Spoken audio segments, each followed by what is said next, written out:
Welcome back to the Village Reviews. Today's review is focused on Queen of the South, Season 5, Episode 10, entitled El Final, or in the English title, The End. And this is, sadly, the series finale of Queen of the South. And before I give out my review, spoiler alert, I will be spoiling a lot of different things in this episode. So if you haven't seen this episode yet, I highly advise you to not to watch. Just saying. Thank you. And here's my review. What I first enjoyed about this episode was I felt like many of the main characters had a good majority of the screen time. Pote, Kellyanne, James, Chico, Marcel, Boaz, even Teresa. Like, a lot of them had a lot of screen time within this episode. And to me, it was perfect because some of the people met their ultimate faith and they had it coming. So that's a pro. Another thing that I thought this episode did well on was the ending. I think I like the ending. The ending being a positive ending for everyone involved and everyone just getting something and just a happy ending altogether. Now, how this episode was going on, it seemed as if like this ending was going to be a dark or a sad ending. And luckily, it wasn't that. It was a really happy ending. And that's all I'm going to say about that. Pote. Pote is a real one. I don't know how much he got paid to serve those 4 years in jail, like just for a crazy plan made by Teresa. Pote was smart because he knew that had he killed those cops, he would have never gotten out of jail and he most likely would have gotten executed in jail because different laws, different places. But I really can't believe that this episode really did have a time jump of 4 years. Like, whoever said it, they was absolutely correct. This episode does indeed have a time jump of over 4 years. And Pote, he has a freaking daughter. I still can't believe that Pote and Kellyanne have a freaking kid and he has a daughter.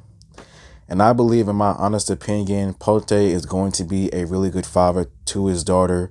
He may have lost 4 years of his daughter's life, but he has many more years to make up for. And I can see him and Kellyanne doing so all together. James. With how this episode was going, I thought that James was a shady SOB. He was working with Devin again, and he just couldn't be trusted. But when it comes to Devin Finch, when you are no longer useful, you're going to be put on a t-shirt, buddy. As he was really trying to take out James just like that after all that he's done for him. So Devin Finch will always be a cold piece, a crazy villain. And James, he is a loyal person to Teresa and everyone else. So, hey, the more the merrier.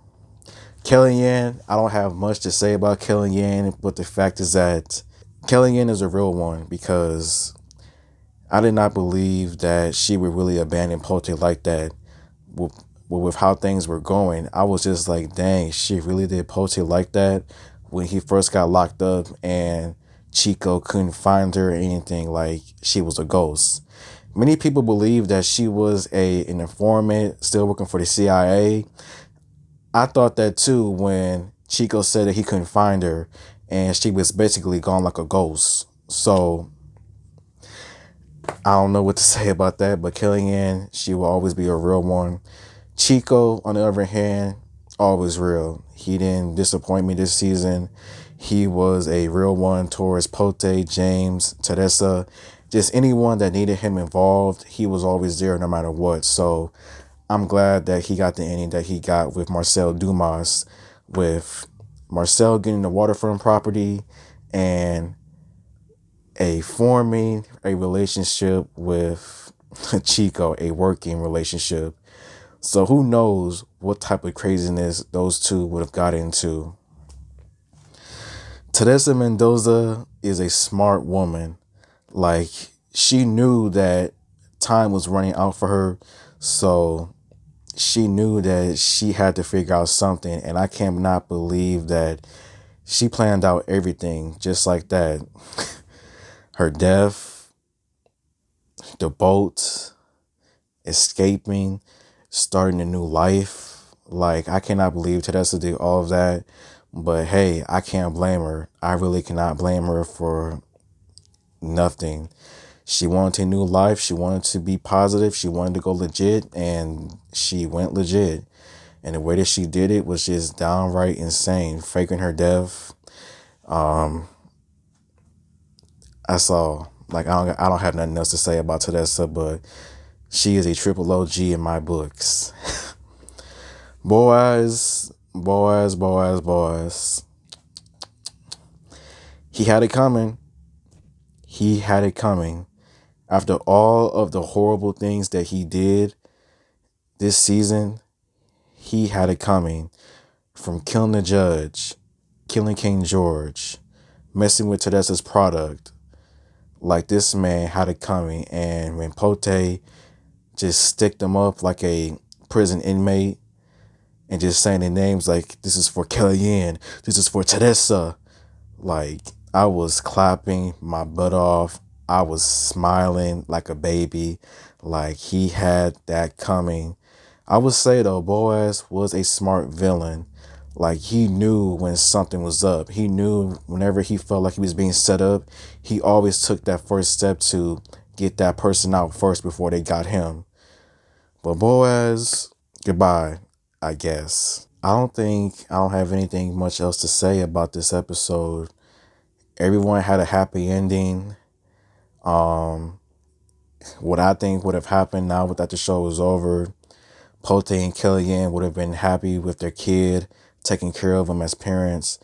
Teresa and James most likely would have probably stayed together, maybe even have a kid on their own. But yeah, they don't have to sell drugs no more. Like, they are set for life. To me, they are. But that is pretty much the end of my review. That is pretty much the end of Queen of the South, the series. So thank you for always watching me, and continue to watch me. And always, until next time, goodbye.